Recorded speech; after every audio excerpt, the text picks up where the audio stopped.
শাহজালালের বাংলাদেশ, শাহফরানের বাংলাদেশ, রহম করো আল্লাহ, রহম করো আল্লাহ।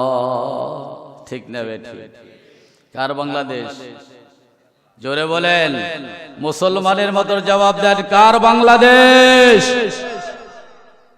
এখন তো কয় শাহজালালে করে বাংলাদেশ থেকে ভাইগে যা, কয় না কয় তোরা বাংলাদেশ থেকে ভাগ, আমরা থাকি বলে। হ্যাঁ মুসলমানি বাংলা যদি শাহজালালের বাংলাদেশ হয়, শাহপ্রাণের বাংলাদেশ হয়, তাহলে রাজা গুরু গোবিন্দ বাংলার জমিন থেকে ত্যাগ হলো কি করে?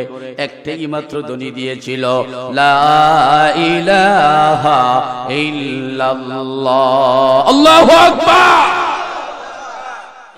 আওয়াজ দিছে, পরীক্ষায় বসে একটা ধ্বনি দিছে, আল্লাহু আকবার। রাজা গুরু গোবিন্দ পাদ্দে পাদ্দে পালাইছে। ঠিক না বেটা? লক্ষ মুসলমান হিয়াল দিয়া মুসলমানের মতো মানুষ। হ্যাঁ মুসলমানি বান্দার ভাইয়েরা, আমরা লক্ষ কোটি কোটি মুসলমান থাকার পরেও যদি এক ডাকে সারা দেই আল্লাহু আকবার, ও বন্ধু মসজিদের মিনারে মিনারে আজান হয়, মুসলমানের কানের মধ্যেই লাগে না। বোঝা গেল আজান দেনেওয়ালার ইমানটা যেমন দুর্বল, আজান শুননেওয়ালার ইমানটাও এই রাজা গোবিন্দর চাইতেও খারাপ। ঠিক না বেঠি? না ভুল বললাম? যদি সত্যিকারে মুসলমান হইতাম, আওয়াজ একটাই ছিল, কালেমা কি? জোরে বলেন না কি? মুহাম্মাদুর রাসূলুল্লাহ। এই কালেমা দিয়ে একদল দাওয়াত খায়, ঠিক কি না? কোন এই কালেমা দিয়ে একজন তাবিজের ব্যবসা করে, এই কালেমা দিয়ে আরেকজন জাগার দালালি করে, এই কালেমার দ্বারাই আরেকজন সুন্দর লেবাস পরে পরে চুরিও করে, মসজিদের ভালো জুতাগুলো চুরি করে নেয়। ঠিক না বেঠি? এই কালেমা নিয়ে বোমা পকেটে নিয়ে মসজিদের মধ্যে প্রবেশ করে আর বলে, আমি মসজিদওয়ালাদেরকে আজকে বোমা মেরে ধ্বংস করে দিব। এই কালেমাওয়ালা লোকই। ঠিক না বেঠিক বলেন? ও বন্ধুরা আমার, প্রিয় বুঝ বাংলার জমিনে আসে নাই, আর ইহুদি নাসারারা মসজিদের মধ্যে প্রবেশ করে নাই। আপনার মতো আমার মতো ছেলেবাজ, আপনার মতো আমার মতো রং রূপধারী মুসলমান ওই জায়গায় প্রবেশ করে মুসলমানদের ঈমান ধ্বংস করছে। ঠিক না বেঠি? কালেমা এমন একটা জিনিস, এই জাতির মধ্যে কালেমা কেন ভাগাভাগি হলো মুসলমান জানতে হবে নাকি? কোন জানার দরকার আছে? একদল কয় লম্বা টুপি পরবে, আরেক দল কয় না খাটো টুপি পরবে, আরেক দল কয় লম্বা পাঞ্জাবি পরো, আরেকজন কয় খারাপ পাঞ্জাবি পরো, আরেকজন কয় লম্বা দাড়ি রাখো, আরেকজন কয় না লম্বা দাড়ি রাখো না, আরেকজন কয় খারায়া মিলাদ পড়ো, আরেকজন কয় খারায়া মিলাদ পড়ো না, আরেকজন কয় হুইয়াও পড়ো। ঠিক না বেটি? আরে বেকুবের দল ঝগড়া করস কে? এইটা তো ঝগড়ার কোনো বিধান না। ঝগড়ার বিধান যেন তোর ভাই নামাজ পড়ে না, ঝগড়া করিস না কেন? ঠিক না বেঠি? তোর ভাই সুদ খায়, ঝগড়া করিস কেন?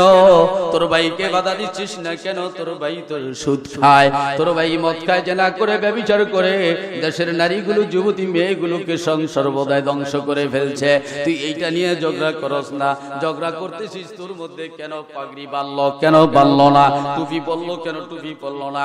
পাঞ্জাবি লম্বা পরলো কেন, খাটো পরলো? মিলাদ পরলো কি পরলো না? ঠিক না বেঠি? ঝগড়া শুরু হয়ে গেছে। মুসলমানের জাত কত বেজালিয়া জাত দেখছেন? মোটেই নামাজ পড়ে না, নামাজের কাছেও যায় না, ধইরা বইরা কোনো মতে নামাজের কাছে নিছে, যাইয়া দেখে মুয়াজ্জিন সাহেব আর ইমাম সাহেব লাগছে ঝগড়া। মিলাদ লিয়া ঝগড়া লাগছে। 50 টাকা পাইছে, 5 টাকা 50 টাকা কে নিব আর 45 টাকা কে নিব। শুনলো ঝগড়া, এরপরে গেল নামাজ শেষ করলো কোনো মতে। নামাজের পরে এবার দেখতেছি যে ইমাম সাহেব মুনাজাত দেই নাই। একদল দ্বারা কয় মুনাজাত দেওয়া হারাম, আর একজনে কয় মুনাজাত দেওয়া হালাল। লাগছে দুই গ্রুপ, একদল কয় দোয়াল্লিন, আরেকদল কয় জোয়াল্লিন। মারতে মারতে মারতে বাইরা বাড়ি করতে করতে মসজিদের নামে বারিন্দায় চলে গেছে।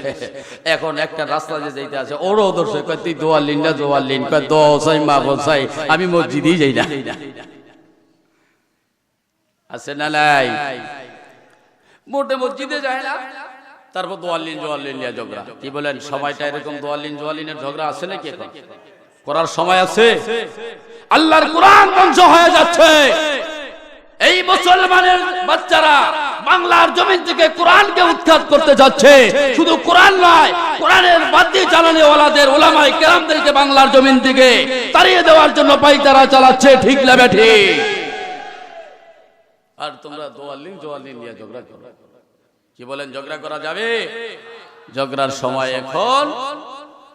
বন্ধুরা আমার, কালেমার জিনিস, এই কালেমার মধ্যে ভাগাভাগি হলো কেন? এই কালেমার মধ্যে ভাগাভাগি হওয়া সম্ভব না, কারণ কালেমাটা শুরু হয়েছে প্রতিবাদ দিয়া। বন্ধু আমার, আপনি যখন ভালো কাজ করবেন, মন্দ কাজের সামনে পড়বেন, আপনি বাধা দিবেন, এই অবশ্যই দিবেন। যেহেতু আপনি ভালো কাজ করতেছেন, মন্দ কাজকে বাধা দেওয়া আপনার উপর দায়িত্ব। আর যখনই আপনি মন্দ কাজকে বাধা দেওয়ার জন্য প্রস্তুতি নেবেন, তখনই আপনার উপরে একটা শক্তি প্রয়োগ করতে হবে, অথবা আপনার উপর কঠিন একটা মুসিবত আসতেই পারে। ঠিক না ঠিক বলেন? কারণ আপনি মন্দকে পরিত্যাগ করাইবার জন্য যখন দাওয়াত দিবেন অথবা প্রতিবাদ করবেন, তখন আপনার পাওয়ারটা লাগবে একটু বেশি, তার চাইতে তার তুলনামূলক। এবার বন্ধুরা আমার, কালেমাটা এমন একটা জিনিস, প্রতিবাদ দ্বারা শুরু হয়েছে লা ইলাহা ইল্লাল্লাহ মুহাম্মাদুর রাসূলুল্লাহ। কালেমার এমন একটা প্রতিবাদ, লা ইলাহা, নাই কোনো মাবুদ আল্লাহ ছাড়া। ঠিক না ঠিক বলেন? প্রতিবাদ কিনা বলেন? এখানেই প্রতিবাদ শুরু হয়ে গেল। এক নাম্বার প্রতিবাদ হলো, দুইটি কালেমার মধ্যে দুইটি প্রতিবাদ পাওয়া যায়। ইমাম বুখারী রাহমাতুল্লাহ আলাইহি সুন্দর করে বর্ণনা করতেছেন। এক নাম্বার প্রতিবাদ হলো, তুমি তোমার মধ্য থেকে ময়লা দূর করতে হলে নিশ্চয়ই আরেকটা পরিষ্কার পদার্থের দরকার হবে। যখন নাকি তুমি তোমার মধ্য থেকে মূর্তি পূজা দূর করতে চাও, অন্য কোন মাখলুকের পূজা দূর করতে চাবে, অন্য কোন মাখলুকের ক্ষমতা তোমার থেকে সরাইতে চাবে, তখনই তোমার একটা শক্তি প্রয়োগ করতে হবে, সেইটা হলো নফসের প্রতিবাদ। ঠিক না ঠিক? সবচেয়ে বড় জিহাদ হলো নফসের জিহাদ। কি বলেন, একমত আপনারা? সবচেয়ে বড় জিহাদ কি? নফসের জিহাদ। কারণ নফসে যেই জিনিস চায়, তার থেকে দূরে সরতে হলে আপনার বহুত মেহনত করতে হবে, বহুত মেহনত করতে হবে। এটাই হলো মূল জিহাদ। এখান থেকে আপনার জিহাদ শুরু হবে। আপনার নফসটাকে যদি আপনি কনফার্ম এবং আপনার নফসটাকে যদি আপনি সলিড করতে পারেন, ভালো করতে পারেন, ঈমানের জজবা আপনার নফসের ভিতরে আল্লাহর নূর অবশ্যই এসে পড়বে। কুলুবিল মুমিনিনা আরশিল্লাহ, আল্লাহর আরশ হয়ে যাবে আপনার কলব। জোরে বলুন না আল্লাহু আকবার। আর যদি আপনার নফসের মধ্যে ময়লা থাকে, আপনি যতই নামাজ পড়েন, যতই রোজা করেন, যতই হজ করেন, যাকাত করেন, কোন কাজে আসবে? কি বলেন, আসবে? আসবে না। বন্ধুরা আমার, কালেমা তাহলে প্রতিবাদ দ্বারা শুরু হলো। কেমন প্রতিবাদ? সাহাবা কেরাম আজমাইন নয়, হযরত নূহ আলাইহিস সালাতু ওয়াস সালাম হতে 1,24,000 পয়গম্বর দ্বীনের দাওয়াতের কাজ করেছেন। হযরতে আস্তে আস্তে হযরতে ইউসুফ আলাইহিস সালাতু ওয়াস সালাম পর্যন্ত আপনারা খুঁজে দেখুন যে ইউসুফ আলাইহিস সালাতু ওয়াস সালামকে ভাইরা কুয়ার মধ্যে নিক্ষেপ করেছিল। ওই ইউসুফ আলাইহিস সালাতু ওয়াস সালাম একাধারে 10 বছর পর্যন্ত জেলখানার মধ্যে শাস্তি ভোগ করলেন। কত বছর? অন্যায়টা কি ছিল? কি ছিল? জুলেখা অপবাদ দিয়েছিল। ঠিক না ঠিক? আল্লাহ কি করেছেন? বাঁচাইছেন কি বাঁচান নাই? কথা বলেন, বাঁচাইছেন কি বাঁচান নাই? কিভাবে বাঁচাইলেন?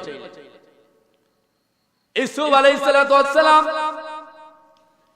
ঘরের মধ্যে বন্দী, 7টা গেট জুলেখায় বন্ধ করে দেয়। 7টি গেট বন্ধ করার পরে ইউসুফের কোনো শক্তি নাই গেটগুলো খোলার মতো। কিন্তু আমার আল্লাহ বলল, ইউসুফ রে, তুমি দৌড় দেওয়ার মালিক, আমি দরজা খুলে দেওয়ার মালিক। আল্লাহু আকবার! তুমি দৌড় দেওয়ার মালিক, আমি তোমার দরজাগুলো পটাপট খুলে দিব। আল্লাহ রাব্বুল আলামিন ইউসুফ আলাইহিস সালাতু ওয়াস সালামের জন্য দরজাগুলো খুলে দিলেন। ও বন্ধু, কোনো চাবি লাগে না, চাবি লাগে না, কার কুদরতের মাধ্যমে খুলছে? জোরে বলেন। ক্ষমতা কার হাতে? না আমাদের দেশের নেতার হাতে। কার হাতে? আল্লাহর। সেই ইউসুফ আলাইহিস সালাতু ওয়াস সালাম 10 বছর পর্যন্ত জেলের মধ্যে থাকলেন। জেলের মধ্যে থাকার সত্ত্বেও আজিজে মিসর তখনও তিনি মূর্তি পূজক ছিলেন, আমনের পূজারক ছিলেন। আল্লাহকে পূজা করতেন না, সিজদা করতেন না। তারপরে ৪র্থ নম্বর বাদশা যখন আসলো, তখনই হযরতে ইউসুফ আলাইহিস সালাতু ওয়াস সালামকে সেখানে অর্থমন্ত্রীর দায়িত্ব দেওয়া হয়। ইউসুফ আলাইহিস সালাতু ওয়াস সালাম যখন নাকি অর্থমন্ত্রী দায়িত্ব পেলেন, দায়িত্ব পাওয়ার পরে তার আখলাক, চরিত্র, ভালোবাসা, হোসনে খুলুক সবগুলো সমন্বয় দেখে দেখে ৪র্থ নম্বর বাদশা মুসলমান হয়ে গিয়েছে। প্রতিবাদ ছিল কালেমার, মূর্তি পূজা করতে পারবে না। ইব্রাহিমের প্রতিবাদ ছিল তার বাবার বিরুদ্ধে। ঠিক কিনা বলেন? বুঝা গেল বাবা যদি অন্যায় করে, আমাদের বাংলাদেশের আদালতে আজ নেতাদের সন্তানেরা জামিন পেয়ে যায়, গরিবগুলোর ছেলেরা জেলখানায় পৌঁছে, বিনা দোষী সন্তানেরা জেলের মধ্যে পৌঁছে, আর নেতাদের ছেলেরা জেলখানার থেকে জামিন নিয়ে আসে। ঠিক না বেঠিক? কারণ কি? কারণ হলো বাবার হাতে কলম, ক্ষমতাটা বাবার হাতে। বাবা যখন কলম ঘুরায় তখন সন্তানের ভালোবাসা নিয়ে ঘুরায়। ও বন্ধু, ইসলামের যুগে মুসলমানদের জন্য হলো বাবা যদি অন্যায় করে, বাবার শাস্তি যতটুকু ততটুকুই কলমে লেখা হবে। ঠিক না বেঠিক? হযরত ওমর রাদিয়াল্লাহু তাআলা আমিরুল মুমিনিন হযরত ওমর রাদিয়াল্লাহু তাআলা তার ছেলেকে, তার ছেলের নামে নালিশ এসেছে, অভিযোগ এসেছে, ওমর আপনার ছেলে জিনা করেছে। ওমর রাদিয়াল্লাহু তাআলা শুনলেন, শোনার পরে ছেলেকে ডাকলো। ডাকার পরে ওমর রাদিয়াল্লাহু তাআলা ছেলেকে সামনে হাজির করলেন। হাজির করার পরে ওমর জিজ্ঞাসা করলেন। জিজ্ঞাসা করার পরে ছেলে বললেন, হ্যাঁ বাবা, ভুল করেছি। ওমর বলল, তাকে কাবা শরীফের সামনে নিয়ে হাজির করো। জল্লাদদেরকে হুকুম করলো, ফৌজ বাহিনীদেরকে হুকুম করলো, তাকে কাবা শরীফের সামনে ময়দানে হাজির করো। সকল সাহাবা কেরাম আজমাইন বললেন, ইয়া ওমর, আপনার ছেলে, আপনি তো আমিরুল মুমিনিন, আপনার ছেলের বিচারটা আপনি করতে পারবেন, তাও গোপনে করেন। কি বললেন? আপনার ছেলের বিচার আপনি করেন, কিন্তু গোপনে করেন। ওমর বলল, না না, আমি আমিরুল মুমিনিন, আমার ছেলে অন্যায় করেছে, আমার ছেলে অপরাধ করেছে, আমার ছেলের বিচার হবে জনসাধারণের মাঝখানে। আল্লাহু আকবার। গোপনে আদালত থেকে জামিন দিয়ে দেয়। ঠিক যাবে? ঠিক বলে। এ হলো দেশের অবস্থা, যেখানে 16 কোটি মুসলমান, সেখানে কোরআনের আইন মানতে বাধ্য হচ্ছে না। ঠিক না বেঠিক? অথচ কোরআনে কারীমের কথা কোরআনে টয়লেটে মানা হয়, কিন্তু সংসদে মানা হয় না। ঠিক না বেঠিক? আল্লাহ রাসূল বলেছে, একজন মুমিন মুসলমান কোরআন মানার জন্য যদি তুমি কোরআন মানতে চাও, টয়লেটের মধ্যে প্রবেশ করো, সুন্নত তরিকার মধ্যে বাম পা দিয়ে প্রবেশ করো, দোয়া করো, আল্লাহুম্মা ইন্নী আউযু বিকা মিনাল খুবুসি ওয়াল খাবাইস। ঠিক না বেঠিক বলেন? দোয়া করার বিধান রয়েছে। নবীজির হাদিসগুলো কোরআন থেকে কিনা বলেন? জোরে বলেন। কোরআন থেকে না? না কোরআনের বাহিরে? কোরআন থেকে।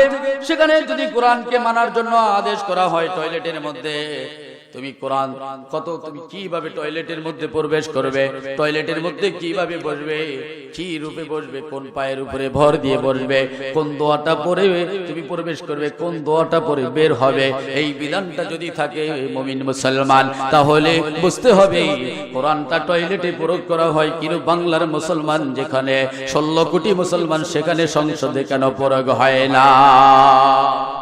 ঠিক না ঠিক?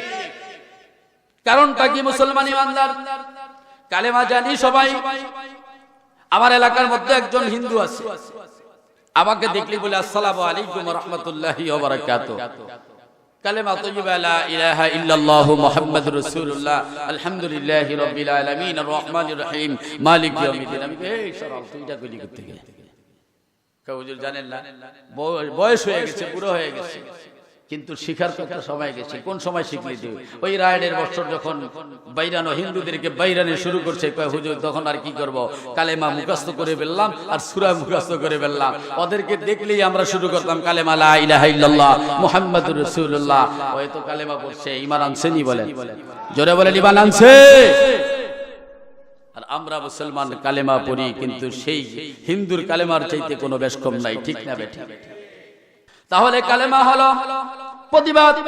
আপনি কালেমা পড়ার পরে কালেমার দ্বারা প্রতিবাদ করতে হবে অন্যায় কাজগুলো থেকে, অপরাধ কাজগুলো থেকে। কারণ আল্লাহ কোরআনে বলছে, কুনতুম খায়রা উম্মাতিন উখরিজাত লিন-নাস তা'মুরুনা বিল মা'রুফি ওয়া তানহাউনা আনিল মুনকার ওয়া তু'মিনুনা বিল্লাহ। তুমি উত্তম, তোমাদের মধ্যে এক দল থাকবে, উত্তম জাতি, উত্তম দল, যারা খায়রা উম্মাতিন উখরিজাত লিন-নাস তা'মুরুনা বিল মা'রুফ, যারা মানুষের কল্যাণের জন্য বের হবে, তা'মুরুনা বিল মা'রুফ, সৎ কাজের আদেশ করবে, ওয়া তানহাউনা আনিল মুনকার, অসৎ কাজ থেকে বিরত রাখবে এবং থাকবে। রাখবে এবং, কথা বলেন না কেন, রাখবে এবং থাকবে। অনেকে আছে দেখবেন সৎ কাজের আদেশ করে কিন্তু অসতে তার মধ্যে ভরপুর, ঠিক না বেঠিক? ভাইয়েরা আমার, বন্ধুরা আমার, তাহলে কালেমা প্রতিবাদ। কালেমার দ্বারা আপনি ঘুরে ঘুরে বিরিয়ানি খাবেন, আপনি কালেমার দ্বারা ঘুরে ঘুরে আপনি মসজিদে মসজিদে ঘুরে ঘুরে আপনি দাওয়াত খাবেন। এই জন্য কালেমা নাজিল করা হয় নাই, কালেমা নাজিল করা হয়েছে আল্লাহর বিরুদ্ধে, আল্লাহর রাসূলের বিরুদ্ধে, কোরআনের বিরুদ্ধে। যখন মানুষগুলো, কাফেরগুলো সোচ্চার হয়ে ওঠে, তাদের মোকাবিলা করার জন্য আল্লাহ কালেমা নাজিল করেছে, ঠিক না বেঠে? কালেমার দ্বারা দোয়া, এরকম ঘুরে ঘুরে ঘুরে ঘুরে দাওয়াত খাওয়ার জন্য কালেমা নাজিল। এরপরে বন্ধুরা আমার, আল্লাহ রাব্বুল আলামিন কালেমাকে নাজিল করলেন কিভাবে? আল্লাহ রাব্বুল আলামিন আরশ মহল্লার মধ্যে, আল্লাহর আরশ মহল্লার মধ্যে নাম লেখার জন্য কুদরতি কলমকে অর্ডার করলেন। পৃথিবী সৃষ্টির পূর্বে 50,000 বছর কুদরতি কলম সৃষ্টি হয়েছে। জোরে বলুন না সুবহানাল্লাহ। কত বছর আগে? পৃথিবী সৃষ্টির 50,000 বছর আগে। আল্লাহু আকবার।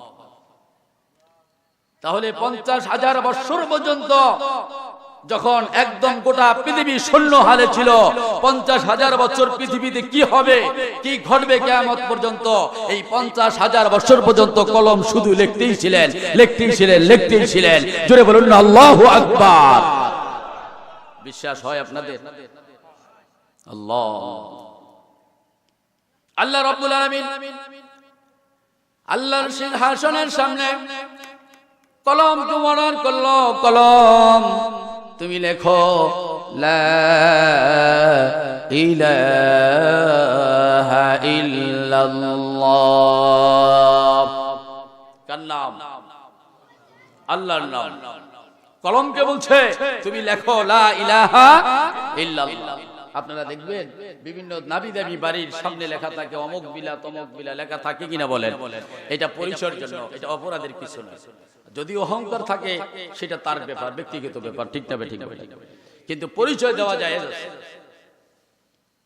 আল্লাহ রাব্বুল আলামিন কুদরতি কলমকে যখন বলল কলম লেখো লা ইলাহা ইল্লাল্লাহ, 50,000 বছর পূর্বের সৃষ্টি কলম শেষ হয়ে যাবে। শেষ মুহূর্তের মধ্যে লিখবে লা ইলাহা ইল্লাল্লাহ। আল্লাহ রাব্বুল আলামিন তাকাইয়া দেখলেন লা ইলাহা ইল্লাল্লাহ লিখছেন। যাকে সৃষ্টি না করলে আসমান জমিন চন্দ্র সূর্য লৌহে কলম কিছু সৃষ্টি হতো না। তার নামটা কি? জোরে বলুন, আরো জোরে বলুন, মুহাম্মাদুর রাসূলুল্লাহ। ঠিক না ঠিক? আপনারা যে মাহফিলের আয়োজন করেছেন, সভাপতি সাহেব কি আগে নিযুক্ত করেছেন না পরেই নিযুক্ত করছেন? জোরে বলেন, কথা বলেন, আগে না পরে? আগে মাইকে ডিস্টার্ব দেয়, কথা কোনো কানে বোঝা আসছে না। আমি কি বলছি আমি নিজেই বুঝতে পারতেছি না।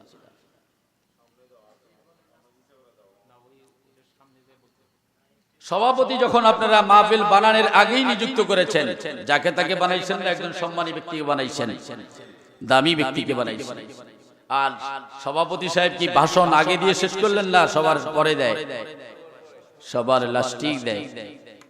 দেখেন আল্লাহ রাব্বুল আলামিন সর্বপ্রথম মুহাম্মদুর রাসূলুল্লাহকে বানাইছেন। বুখারী শরীফের হাদিস, হযরত আদম আলাইহিস সালাতু ওয়াস সালামকে সৃষ্টি করার পূর্বে যখন আদম হাওয়া এই দুজনের খাসার মধ্যে আল্লাহর রূহ দিবেন, তারও পূর্বে মুহাম্মদুর রাসূলুল্লাহকে সৃষ্টি করেছে।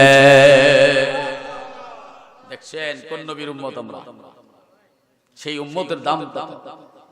ভাইরা আমার, বন্ধুরা আমার, আল্লাহ রাব্বুল আলামিন সর্বপ্রথম নবী মুহাম্মদুর রাসূলুল্লাহকে সৃষ্টি করলেন।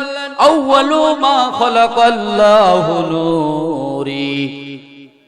অনেক অনেক মানুষ বলে মুহাম্মদকে শুধু নূর দ্বারা তৈরি করছে। কি বলেন? মুহাম্মদকে নূর দ্বারা বানাইছে, নূর দ্বারা বানাইছে ফেরেশতাদেরকে। কাদেরকে? জোরে বলেন, কাদেরকে বানাইছে?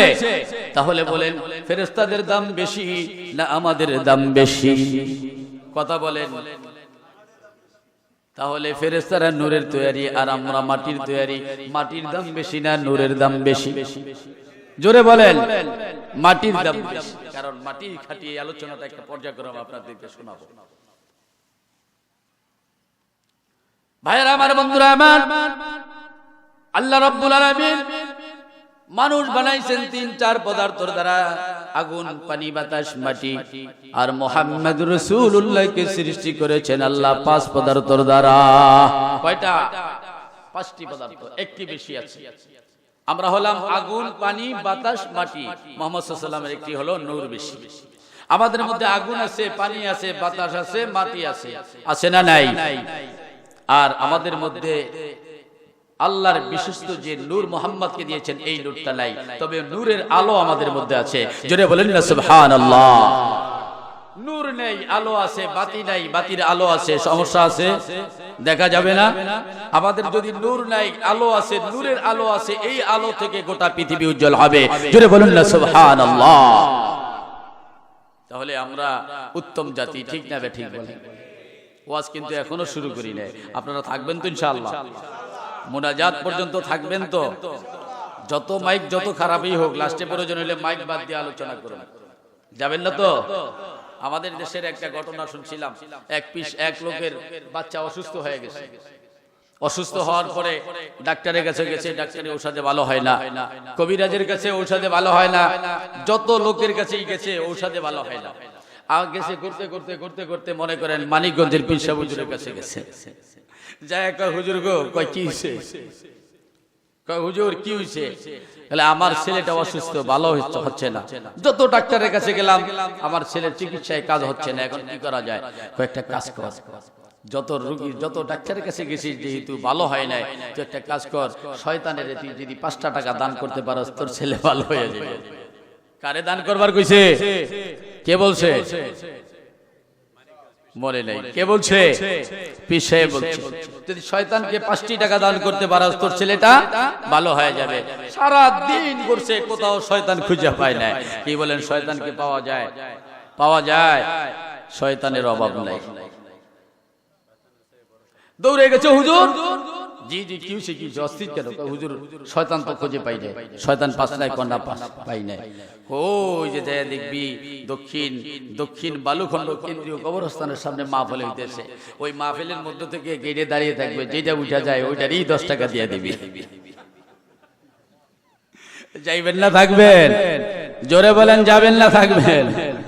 কি হইতে চান? ভালো হইতে চান না? এরপরেরটা তাই গেল যায় না। ভাইরা আমার, বন্ধুরা আমার, আল্লাহ রাব্বুল আলামিন আরশ মহল্লার মধ্যে কুদরতি কলমকে অর্ডার করলো, কলম তুমি লেখো আমার নামটা সুন্দর করে লেখো। কলম সুন্দর করে লিখতে শুরু করলো। কলম যখন লেখা হলো লা ইলাহা ইল্লাল্লাহ, সকল ফেরেশতারা সিজদারত অবস্থায় ছিল। কলম লেখা শেষ, আবার আল্লাহ বন্ধুর কথা স্মরণ পড়ে গেল। ও বন্ধুরা আমার, যুবক ভাইয়েরা দেখবেন, যুবকরা যখন কোনো প্রেমিক প্রেমিকার সাথে সম্পর্ক হয়ে যায়, যুবকরা লেখেই চামড়া কেটে কেটে লিখতে থাকে M+R, ঠিক নেবে ঠিক বলেন? ও বন্ধুরা লিখতে থাকে R+C। তার কারণ হইল আমি অমুক তুমিও অমুক, তোমার সাথে আমার হইল ভালোবাসার বন্ধন।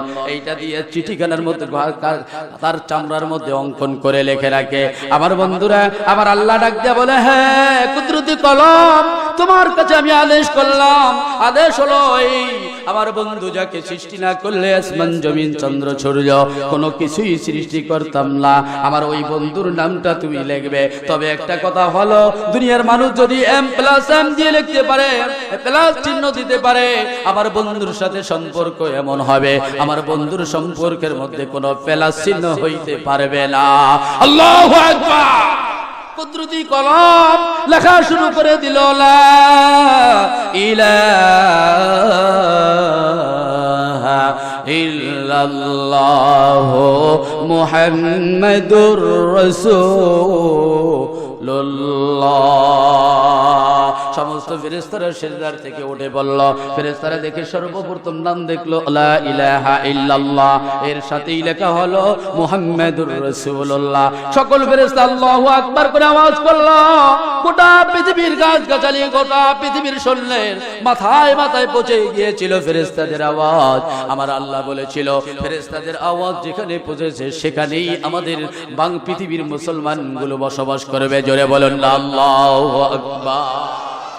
কাফেররা যেখানে বসবাস করে, তাহলে সেখানে কি ফেরেশতাদের আওয়াজ যায় না? কি বলেন, যায় না? গেছে। ও বন্ধু আমার, একবার একটা চিন্তা করে দেখবেন, আপনার সামনে যদি রেডিও বাজে, আপনার কানটা থাকে খোলা, আপনি যখন ওই কানের রেডিওর উপর আকর্ষণ করে শুনবেন, আপনি ওই রেডিওর আওয়াজটা বুঝতে পারবেন, শুনতে পারবেন এবং গানে মনমুগ্ধকর হবেন। পাশে আর একজন মানুষ আছে, কিন্তু রেডিওর আওয়াজটা কানের মধ্যে যাচ্ছে, কিন্তু তিনি ওই গানের দিকে লক্ষ্য দেয় না।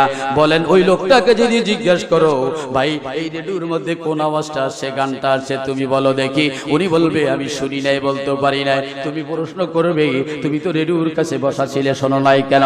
বলে, আমি রেডিওর কাছে বসেছিলাম, দিলের কানটা দেওয়া ছিল না। আল্লাহু আকবার। হে দুনিয়ার মুসলমান ভাইয়েরা, হে ইমানদার মুসলমান ভাইয়েরা, আমার আল্লাহ রাব্বুল আলামিন বলতেছে, আমি আল্লাহ যখন গোটা পৃথিবী সৃষ্টির প্রস্তুত নেই, আমার বন্ধু মুহাম্মদুর রাসূলুল্লাহকে আগে সৃষ্টি করে, কিন্তু মুসলমান আমার বন্ধু মুহাম্মদুর রাসূলুল্লাহকে সবার শেষে পাঠায়। কারণটা কি জানা দরকার আছে কিনা? আছে কিনা? আছে নাকি?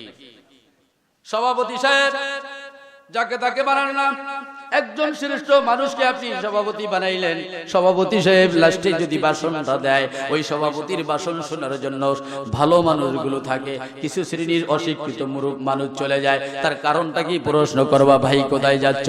তিনি জবাব করে বলবে, আমি সভাপতি সাহেব বিশাল শিক্ষিত মানুষ, তার ভাষাগুলো আমি বুঝি না,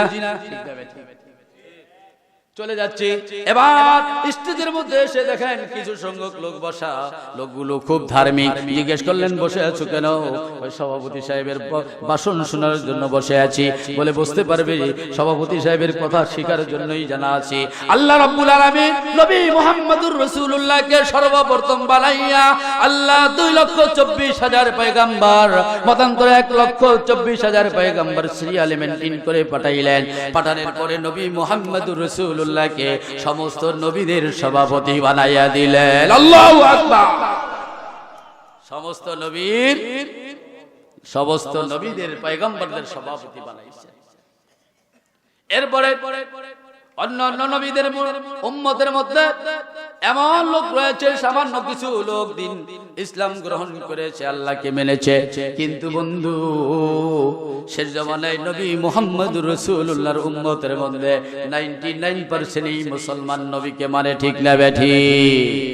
তাহলে বোঝা গেল আল্লাহ রাসূল বলেছে আমি শেষ নবী আলা খাতামুন নাবিয়্যিন লা নাবিয়্যা বাদা, আমি শেষ নবী, আমার পরে কোনো নবী আসবে না, আমার পরে আর কোনো নবী আসবে না। আমার উম্মত যদি আমাকে অনুসরণ করে, আমাকে ভালোবাসে, আমাকে মহব্বত করে, তাহলে আমি নবী যেই বন্ধু যেই মসজিদে যেই জান্নাতে থাকবো, ওই উম্মত সেই জান্নাতে থাকবে। জোরে বলুন না সুবহানাল্লাহ। নবীর সাথে জান্নাতে থাকতে চাই কে কে? হাত ওঠে না। আপনাদের দেশের মানুষ তো শুনছি খুব বাহাদুর। ওই যে নাজমুল হুদার এলাকায় মাহফিলে আসছিলাম, 4.5 ঘন্টা আলোচনা করছি, তাও সারবার দেয় না। একটু আওয়াজ দিয়ে আপনারা, আপনারা যদি মর্দে মুজাহিদ, আপনারা যেই দেশের মানুষ, যেখানকার মানুষ, আপনাদের মধ্যে ইমানি জজবা চেতনা আছে, এটা আমি অবশ্যই জানি। আর একটা কথা, আপনারা যেই জায়গাটায় বসছেন সেই জায়গা নিয়ে আমি আলোচনা করব। এই কবরের বাড়ি আমাদের সকলের দরকার আছে না নাই? যেতে হবে কি হবে না? থাকা যাবে কি? থাকা যাবে। লা ইলাহা ইল্লাল্লাহ, লা ইলাহা, জোরে, লা ইলাহা,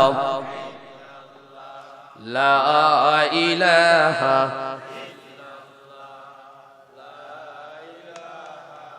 ইল্লাল্লাহ, লা ইলাহা ইল্লাল্লাহ, লা ইলাহা।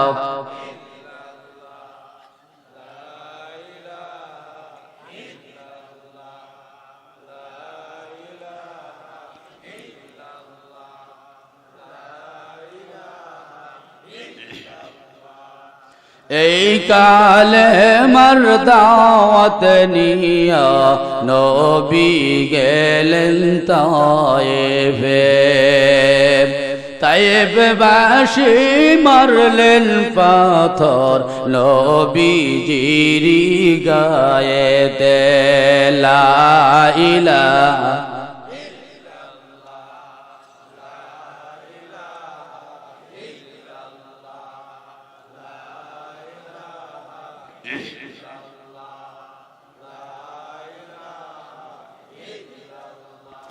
এই কালেমার দাওয়াত নিয়া নবী গেলেন ওহুদে,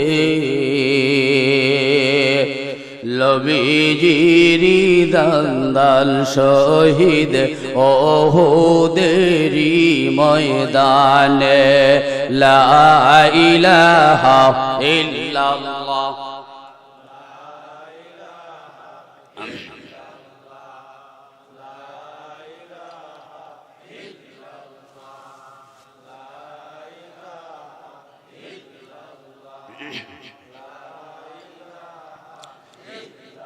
লা ইলাহা ইল্লাল্লাহ মুহাম্মাদুর রাসূলুল্লাহ সাল্লাল্লাহু আলাইহি ওয়াসাল্লাম।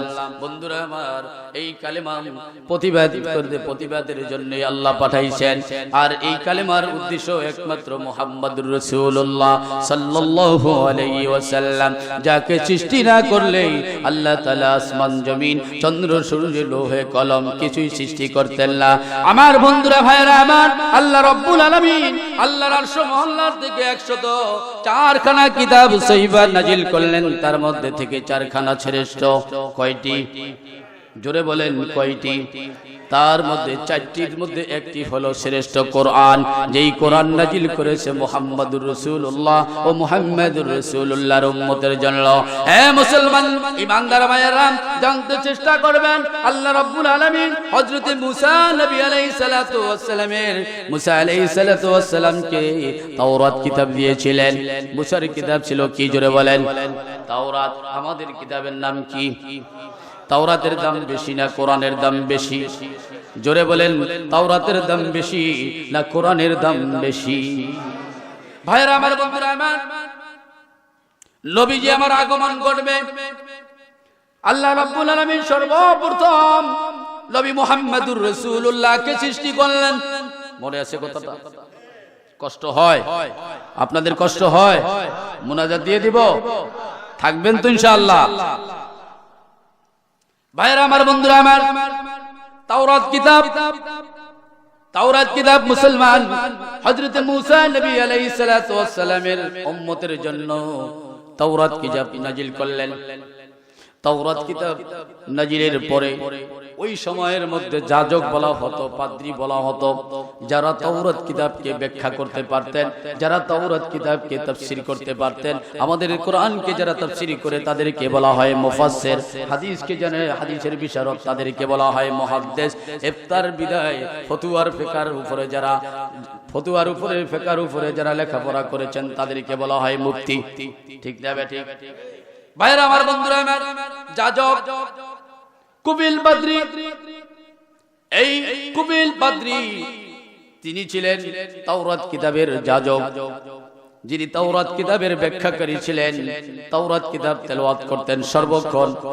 তাওরাত কিতাব তেলাওয়াত করতে যাইয়া দেখতে পাই তাওরাত কিতাবের মধ্যে ফার্স্ট লাস্ট পর্যন্ত একবার খতম করে আরেকবার খতম করে আর দেখি আমার নবী মুহাম্মদুর রাসূলুল্লাহর নামটা 93টি জায়গার মধ্যে লেখা। জোরে বলুন সুবহানাল্লাহ, আল্লাহু আকবার। কয় জায়গায় লেখা? কিতাব কার? জোরে বলেন কার আমলের কিতাব? মুসার আমলের কিতাব। খবর সংবাদ পৌঁছাইতে আছে।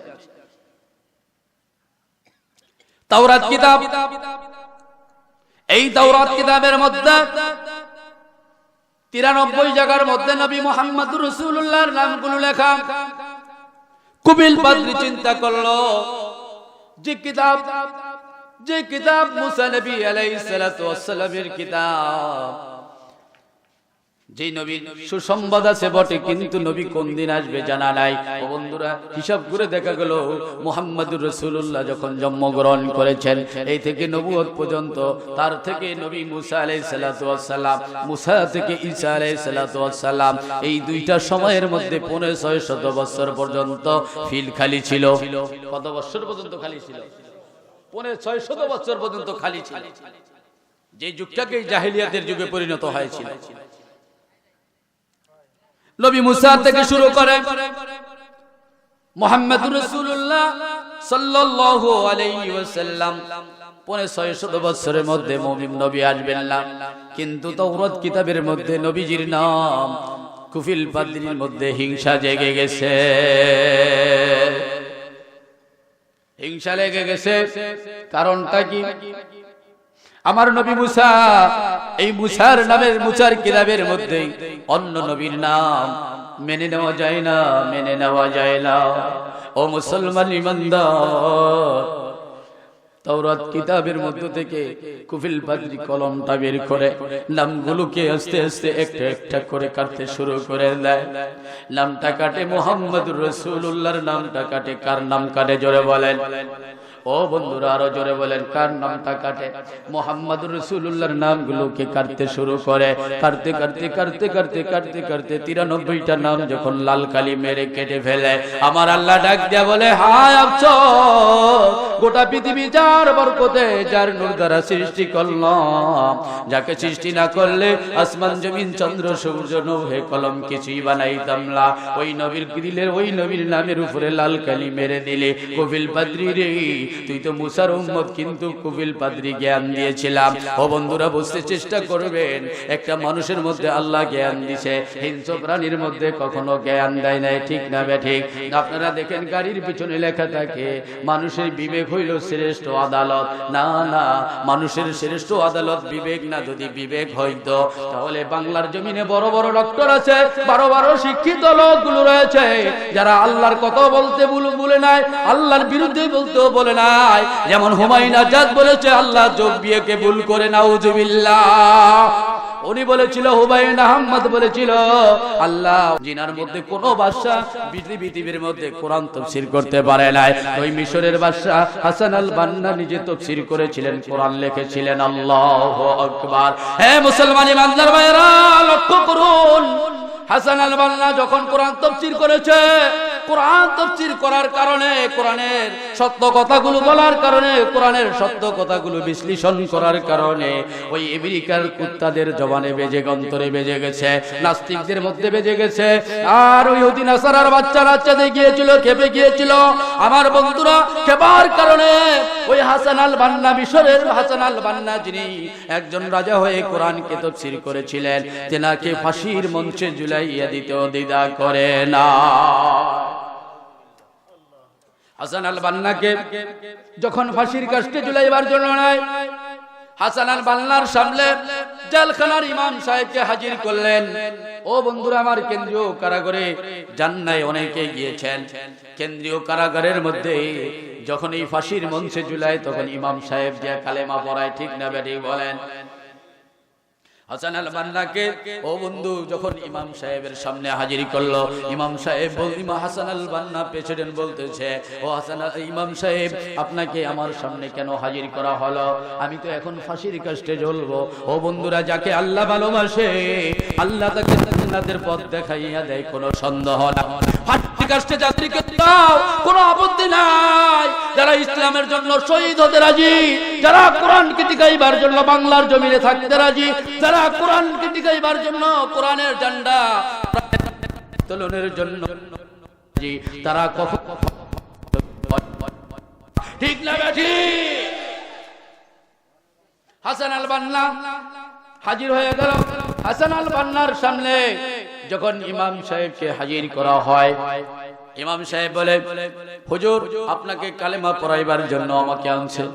কয়ছি তোমাকে কালেমা, আমাকে কালেমা পড়াইবার জন্য তোমাকে আনছে। তোমার বেতন কত? এত দিনার। হে বেটা ইমাম সাহেব, আমি কোরআনে কারীমের তাফসীর লেখার কারণে আমাকে ফাঁসির কাস্টে ঝুলাইবার জন্য এনেছে।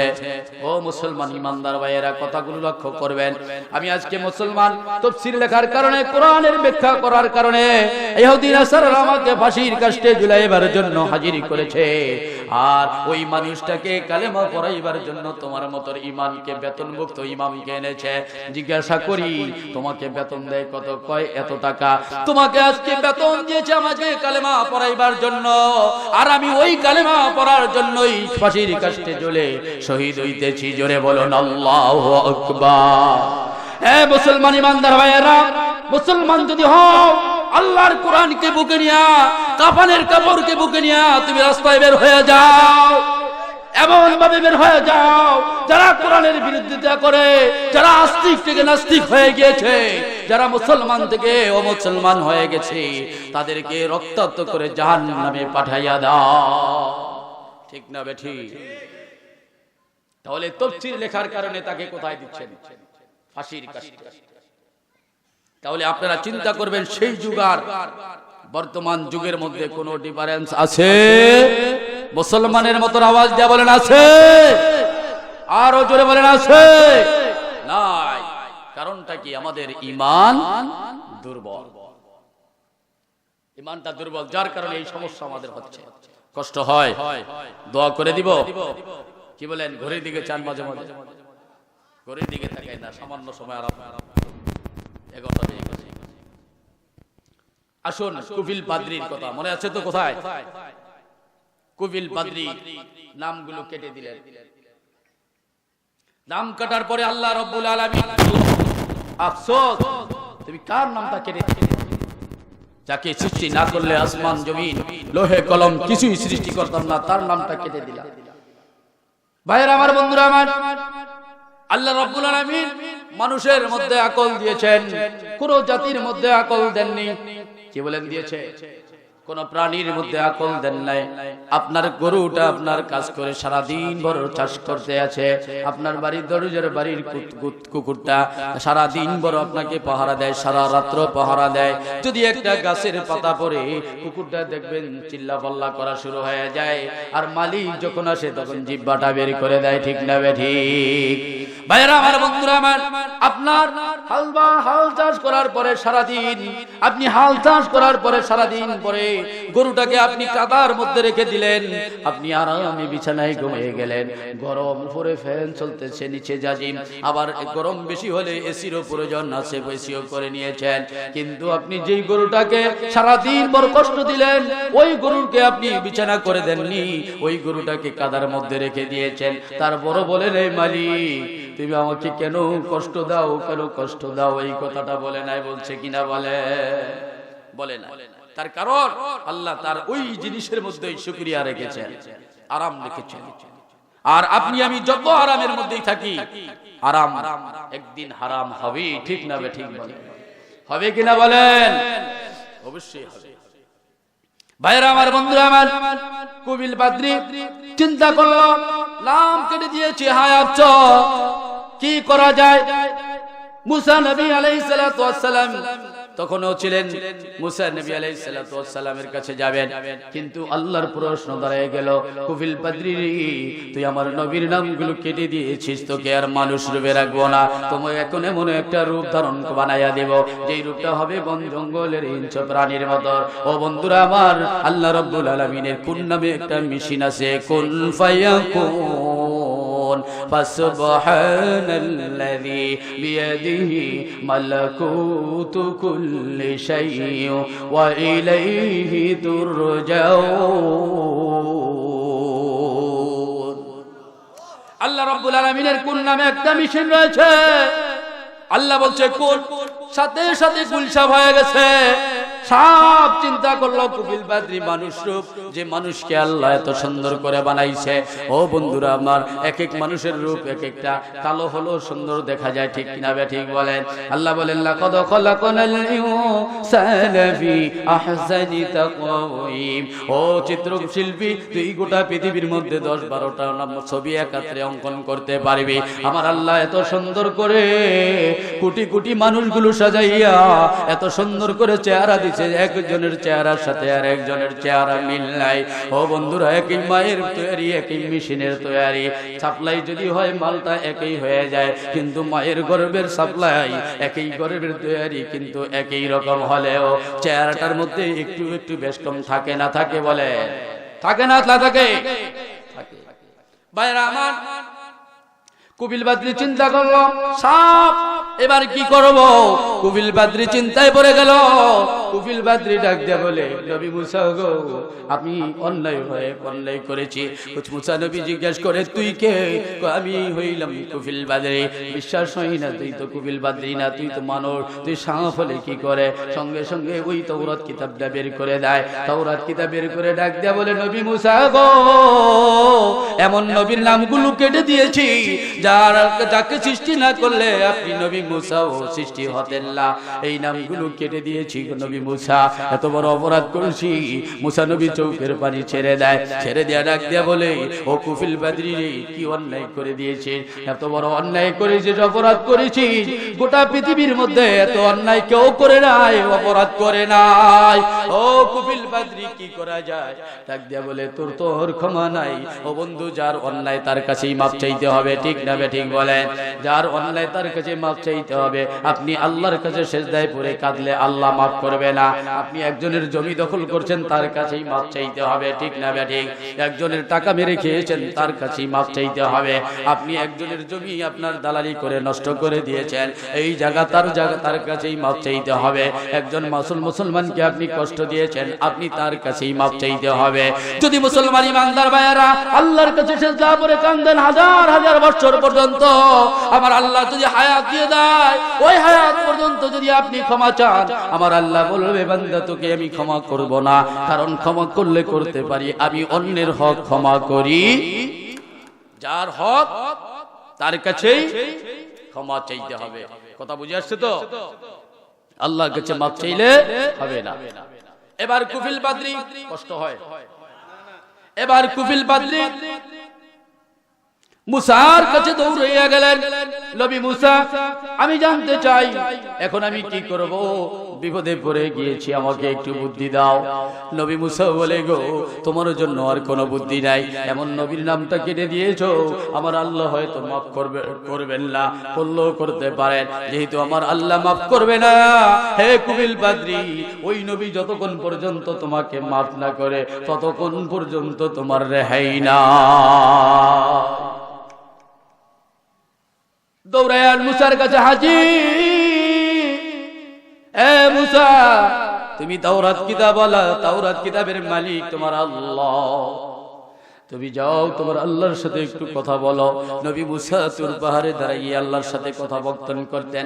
নবী মুসা গেলেন আদালতের কাছে, কাঠগড়ায় দাঁড়ালেন, দাঁড়িয়ে বলে ডাক দিয়া বলে, আমার আল্লাহ, আমার আপনার কাছে একটি অভিযোগ নিয়ে আসছি গো মাওলা।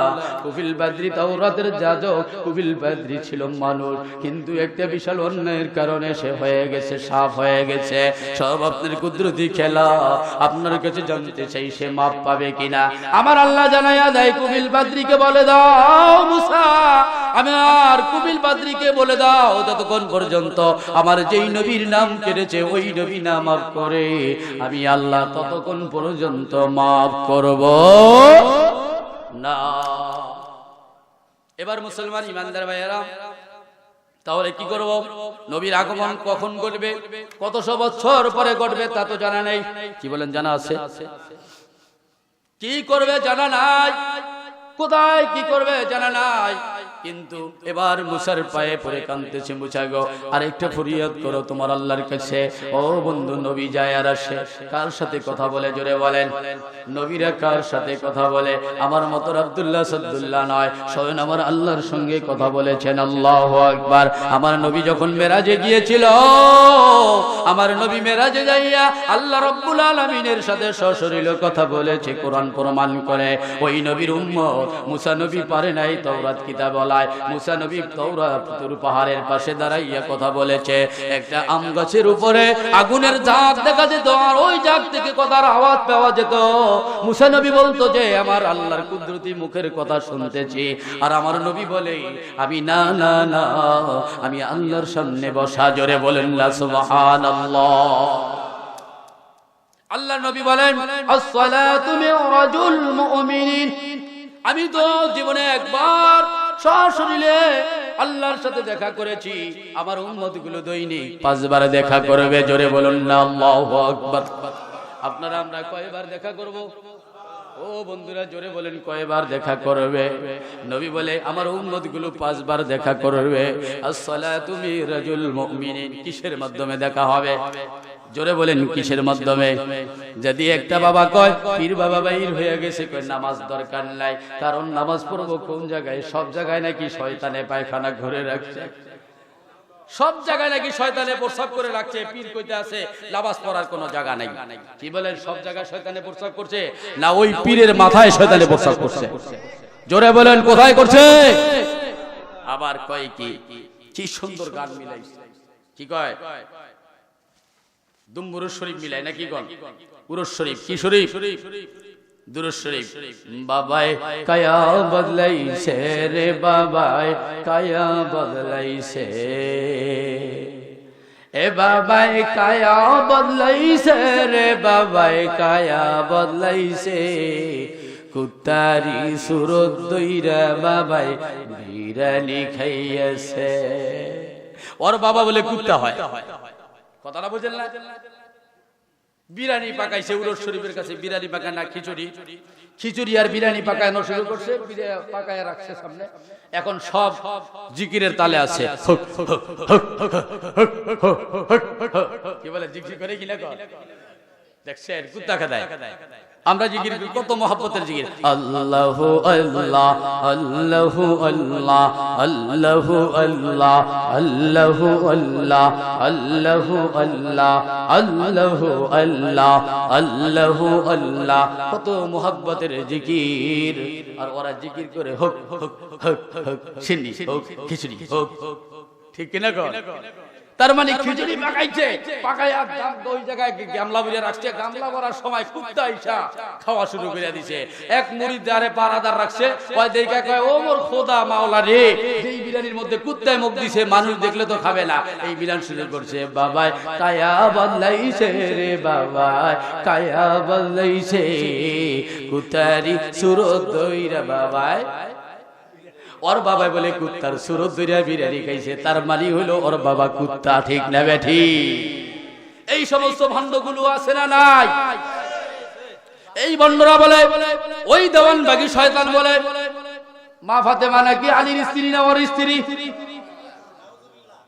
ওই দেওয়ানবাগী কাট্টা শয়তান বলতেছে ওই নাকি স্বপ্নে দেখেছে মুহাম্মদুর রাসূলুল্লাহর পা একটা মদিনার মধ্যে, আরেক পা ফরিদপুরের মধ্যে, দুই পা দুই দিকে। নাউযুবিল্লাহ। ওরে বস্ত্রহীন অবস্থায় মোহাম্মদ বলতেছে ওই জওয়ানের বাদশার শেষ জওয়ানার মুজাদ্দেদে নবী, তুই আমার কাপড়টারে পরাইয়া দেস না, তুই ছাড়া তো আর কেউ মুজাদ্দেদ নাই। জোরে বলুন নাউযুবিল্লাহ। যেই কুত্তা নাকি আলহামদু সূরা কইতে জানে না, যেই কুত্তা সূরা ইখলাস কইতে গেলে দাঁত ভাঙিয়া যায়, ওই কুত্তাই হলো দেওয়ানবাগী কুত্তা। ওই কুত্তারে যদি কুরবানি দেওয়া জায়েজ করতো, বাজারে গরু বেচার বদলতে মানুষ বেচা জায়েজ করতো, ওই কুত্তারে আগে গাবতলির বাজারে উঠাইয়া ছাড়তা।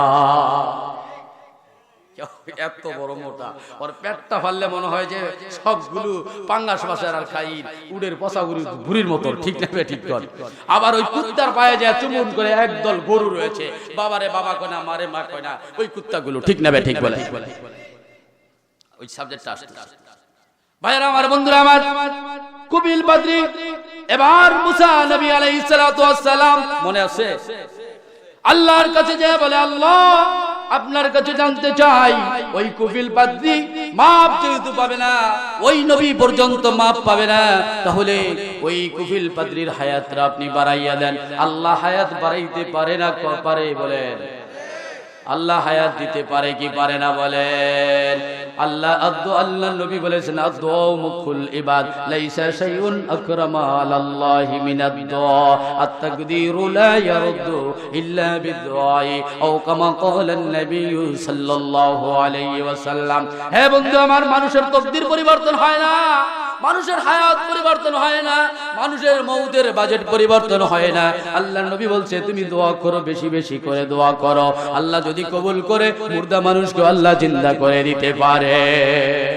পারে কিনা বলেন? পারে কিনা বলেন?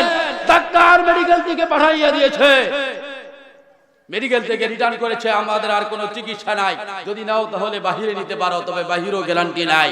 সেখানে এসে এক হুজুরের কাছে বলছে, মন্ত্র শিখিয়ে দিছে, পড়েন আলহামদুলিল্লাহি রাব্বিল আলামিন আর রহমানির রহিম মালিকি ইয়াউমিদ্দিন ইয়্যাকা না'বুদু ওয়া ইয়্যাকা নাস্তাঈন ইহদিনাস সিরাতাল মুস্তাকিম সিরাতাল লাযীনা আন'আমতা আলাইহিম গায়রিল মাগদুবি আলাইহিম ওয়ালাদ-দাল্লিন।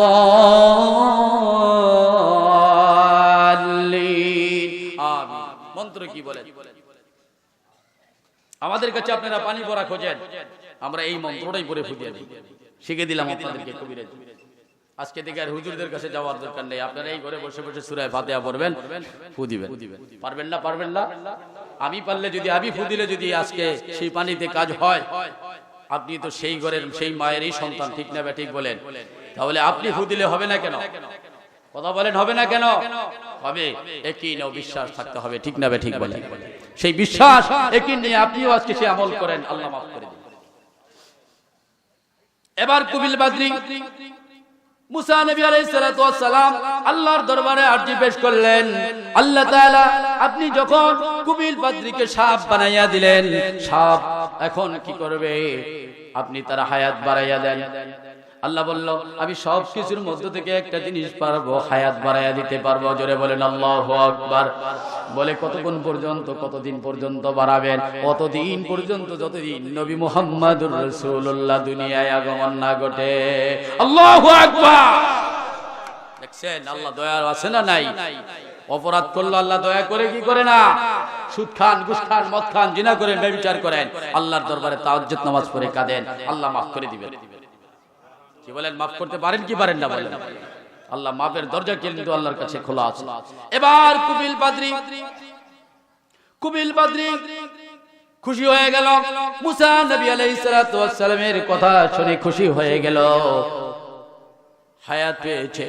ঘরের দিকে যায়, সাপ আকৃতি অবস্থায় ঘরে যায়, ঘরের মধ্যে প্রবেশ করতে শুরু করে। ছেলেরা লাঠি লয়, লাঠি নিয়ে বাইরে এবার শুরু করে। দেখেন ছেলেরা লাঠি লয়া সাপ সাপ সাপ সাপ কইরা বাইরে, সাপ না রে আমি তোদের বাপ। কি শালা তুই আমাদের বাপ?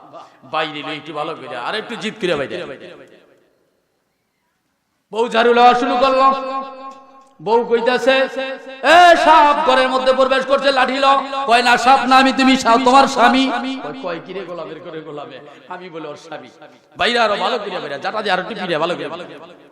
কি বলেন? ঘরে টাকা দিবে?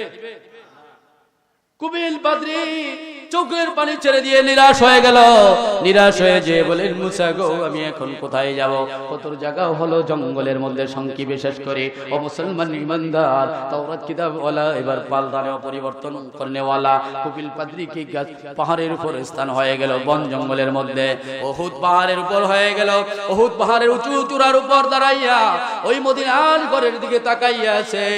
নবী মুহাম্মদুর রাসূলুল্লাহকে নি পাওয়া যায়। ও বন্ধু বলে 600 বছর পার হয়ে গেল, হঠাৎ দেখেন ছোট্ট একটা মাসুম বাচ্চা নূরের তাজাল্লি পড়তেছেন। লানা শামসুন ওয়ালিলা ফাকে শামসুন, লানা শামসুন ওয়ালিলা ফাকে শামসুন, ফাইনাল আবজালু শামসু সামাই, হর তামান্না দিল সে রুখসত হো গাই, হর তামান্না দিল সে রুখসত হো গাই, अब तो वजह अब तो खिलवत हो गई, हो रे गल में जितनी नेमत है तो, हो रे गल में जितनी नेमत है तो, सबसे बढ़कर नेमत दीदार तो, जन्नत तो दोज़ख से यारो क्या करो, आरज़ू है मैं तुझे देखा करो। जोरे बोलुन अल्लाहु আকবার।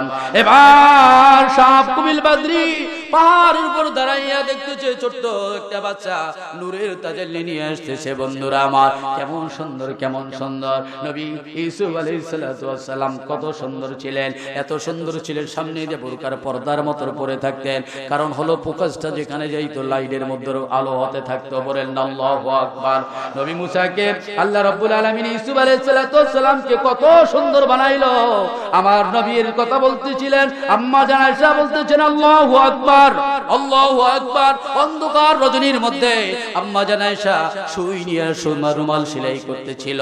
দ্বিতীয় বছরেই অন্ধকার অন্ধকার অবস্থায় বাতিটা নিভে যায়। মুহাম্মদুর রাসূলুল্লাহ গেইলে হাজির হয়ে যায়। মুহাম্মদুর রাসূলুল্লাহর হাজির দেখে, উপস্থিত দেখে আয়েশা দরজাটা খুলে দেয়। দরজাটা খুলতে দেরি পুরো ঘরটা সূর্যের মতো আলোকিত হয়ে যায়। আল্লাহু আকবার। বন্ধুরা আমার, ভাইরা আমার, ডাক দিয়ে বলে লানা শামসুন ওয়ালি লা ফাকে শামসুন, ফাইনাল আবজালু শামসু সামাই। ও বন্ধুরা আমার, একটা আবদ্ধ ঘরের মধ্যে আসমানের চন্দ্র আর সূর্য যদি আবদ্ধ করে রাখা হয়, কত আলো হবে, কত আলো হবে, কত আলো হবে। তার চাইতে বেশি উজ্জ্বল আমার নবী, আপনার নবী, তাজেদারে মদিনা মুহাম্মদুর রাসূলুল্লাহ। আমার ভাইরা, উজ্জ্বল ছেলেটি দেখে কুবিল বাদরি খুশি হয়ে গেল। এবার চিন্তা করলো, সাপ আগায়, আস্তে আস্তে সাপ আগায়, আর কুবিল বাদরি আগাইতে আছে, আর নবী মুহাম্মদুর রাসূলুল্লাহ আগাইতে আছে। চিন্তায় পড়লো কুবিল বাদরি, একটা অন্যায় করার কারণে আমার আল্লাহ 600-700 বছর পর্যন্ত আমার সাপ বানায়া রাখলো, আমার ছেলে মেয়ে আত্মীয় স্বজন থেকে দূরে সরাইয়া রাখলো। ও মুসলমান, চিন্তা করে দেখো, আরেকটা ভুল যদি আমি করে ফেলি তাহলে আমার কতই না শাস্তি হবে। ছোট বাচ্চা সাপ দেখলে ভয় পায় না খুশি হয়? জোরে বলেন, ভয় পায় না খুশি হয়? এ মুসলমান ইমানদার ভাইরা, এবার কুবিল বাদরি স্তব্ধ হয়ে গেল, আর পাহাড় থেকে সাপ নামতেছে না। নবী মুহাম্মদুর রাসূলুল্লাহ চলে গেলেন ঘরে। 40 বছর পার হয়ে গেলেন, নবুয়তি দিয়ে দিলেন আল্লাহ। ওয়া আনজির আশিরাতাকাল আকরাবিন। আল্লাহ রাব্বুল নবী মুহাম্মদুর রাসূলুল্লাহ সাল্লাল্লাহু আলাইহি ওয়াসাল্লামকে কলেমার ধারক বাহক বানায়া পাঠিয়ে দিলেন। কেমন ধারক বাহক বানায়া পাঠিয়ে দিলেন? ছোটবেলার সঙ্গীরা, তার বন্ধু, তারা বিশ্বাসী বলে ঘোষণা দিয়েছিল, বলেছিল মুহাম্মাদের মতোর কোনো ছেলে নাই, এত বিশ্বাসী মুহাম্মদ এত ভালো, তার মতোর কোনো ছেলে দুনিয়াতে নাই। ছোটবেলার বন্ধুদের কাছে যখন নবুয়তি কালেমার দাওয়াত দিল, নবুয়তি কালেমা পাওয়ার পরে বলতেছে, আবু জাহেল স্পষ্ট আকারে বলে দিয়েছে এটা মুহাম্মাদের কথা নয়, মুহাম্মাদের আল্লাহর কথা। আল্লাহু আকবার। এটা কার কথা? অতএব মানা যাবে না, অতএব মানা যাবে না। তার কারণ আগে নবুয়তি পায় নাই, নবুয়তি না পাওয়ার কারণে কালেমা যা বলছে সেটাই মেনে নিয়েছে। যখন নবুয়তি পেয়েছে তখন আর মানতে রাজি না। এরপরে বন্ধুরা আমার, কুবিল বাদরি 600 বছরের পরে যখন নবী মুহাম্মদুর রাসূলুল্লাহ সাল্লাল্লাহু আলাইহি ওয়াসাল্লাম যখন নাকি নবুয়তি প্রাপ্ত হলেন, একদিন হঠাৎ করে মদিনার ঘর থেকে বের হইয়া মদিনার মরুভূমির মধ্যে আস্তে আস্তে আস্তে আস্তে হেঁটে যাচ্ছেন মায়ার নবী। ও বন্ধুরা আমার, মুসলমান যে হবে রাস্তার ডাইন দিকে হাঁটবে, ঠিক না বে ঠিক বলেন? রাস্তার কোন দিকে হাঁটতে হবে? কার সুন্নত? আজকে থেকে হাঁটবো কি হাঁটবো না বলেন? রাজি আছি? কে কে হাত জাগায়া দেখায় যায়? আল্লাহু আকবার। এরপরে সালাম সুন্নত। আল্লাহর নবী বলেছে তুমি রাস্তার ডান দিকে হাঁটো, সালাম বলতে থাকো, আসসালামু আলাইকা, আসসালামু আলাইকুম ওয়া রাহমাতুল্লাহি ওয়া বারাকাতুহু। বর্তমান স্টাইলের সালাম সালামু আলাইকুম বলে কিনা বলে? সালামু আলাইকুম, সালাম আলাইকুম। কি করে এত শুদ্ধ করে সালাম দিতে গেলে আমি 300 মাসের নেতা, আমি 300 মানুষের সালাম দেওয়া সম্ভব না, এই জন্য আমি ডিজিটাল সালাম দিই, সালাম আলাইকুম। কি কয় আছে না নাই আমাদের দেশে? সালাম আলাইকুম। সালাম দিতে হয় কিভাবে? আসসালামু ওয়া রাহমাতুল্লাহি ওয়া বারাকাতুহু। আবার আরেকজন ডিজিটাল কায়দায় সালাম দেয়, ঠিক না বে ঠিক? ডিজিটাল কায়দা বুঝেন না? মুখে কথা কয় না। আরে গরু, আল্লাহ এত সুন্দর জবান দিছে, ওয়া আলাইকুম সালাম বলতে তোর গলায় বাজে, মুখে বাজে, তুই তো তাহলে মানুষ হতে পারলি না, ঠিক না ঠিক? মানুষের মতো মানুষ যে হবে তার সালামটাই আগে বের হয়ে যাবে, ঠিক না ঠিক? রাসূল বলেছেন তুমি সালাম দাও, সালাম দাও, সালাম দাও, তোমার জন্য 90 নেকি, সালাম দাও 10 নেকি। 90 বেশি না 10 বেশি? আর ডিজিটাল কায়দায় দিলে কয় নাকি কত বেশি? প্রধানমন্ত্রী বোনাস দিবে না? আমাদের দেশের প্রধানমন্ত্রী প্রাইমারি পাস করলে বোনাস দেয়, আরে ই দেয়, পদ কি দেয়, পদক দেয়। এরপরে যেখানে সরকারি ছেলেরা যদি হাই স্কুল ভার্সিটির ছেলেরা যদি পাস করে তাদেরকে পদক দেয়, দেয় কিনা বলেন? এবং জাতীয় মিডিয়াগুলো পাগল বানিয়ে ফেলে, উঠাও উঠাও উঠাও, দেখাও দেখাও দেখাও। আর আমার জমিনে, বাংলার জমিনের মধ্যে লক্ষ লক্ষ হাফেজে কোরআন বের হচ্ছে। কোন দিন দেখেছেন বাংলার জমিনের একটা হাফেজকে নিয়ে জাতীয় পর্যায়ে তাদেরকে পুরস্কারান্বিত করছে? কি বলেন করেছে? কেন করলো না? তার কারণ হলো জাতীয় পর্যায়ে যদি পুরস্কার করা হয়, এই বাংলার মুসলমানের সন্তান সব মক্তবমুখী হয়ে যাবে, মাদ্রাসামুখী হয়ে যাবে, সরকারের ব্যাঘাত ঘটে যাবে, ঠিক না ঠিক বলে? যার কারণে জাতীয় পর্যায়ে ওদেরকে দেয় না, প্রাইমারির মধ্যে পুরস্কার দেয়, যাতে করে সব নমরুদ মার্কা হইতে পারে, ঠিক না ঠিক? মাদ্রাসা তো নাই। আগের জমানায় দেখতাম গ্রাম অঞ্চলের মধ্যে ফজরের আজানের পরে কোরআন শরীফ বুকে নিয়ে, কায়দা বুকে নিয়ে মসজিদের মক্তব ভরপুর হয়ে যেত। আর এখন দেখি সকালবেলা মসজিদ খালি, কেজি স্কুলে ভরপুর হয়ে যায়, ঠিক না ঠিক? আফসোস, মুসলমানের ঈমানকে লুণ্ঠন করার জন্য ইহুদিরা কত সুন্দর কৌশল অবলম্বন করতেছে। আজ মুসলমান তাকিয়ে দেখো, শুধু নামাজ পড়বেন না, শুধু রোজা থাকলেই চলবে না, সব ইসলামের বেনাগুলো দেখা দরকার আছে না নাই বলেন? আছে না নাই? আছে। শুধু মাইশের বাড়ি দাওয়াত খাইবেন আর বড় হুজুরগিরি দেখাইবেন আর সাল্লাল্লাহু পড়বেন, এতে ইসলাম কায়েম হবে না, ঠিক না ঠিক? ইসলাম কায়েম করতে হয়, ইসলাম কায়েম করার জন্য বুকের তাজা রক্ত দিতে হবে। যেমনি ভাবে বদরের সাহাবীরা তাজা রক্ত দিয়েছিল, উহুদের ময়দানে মুহাম্মদুর রাসূলুল্লাহ দান্দার শহীদ করেছিল। আল্লাহু আকবার।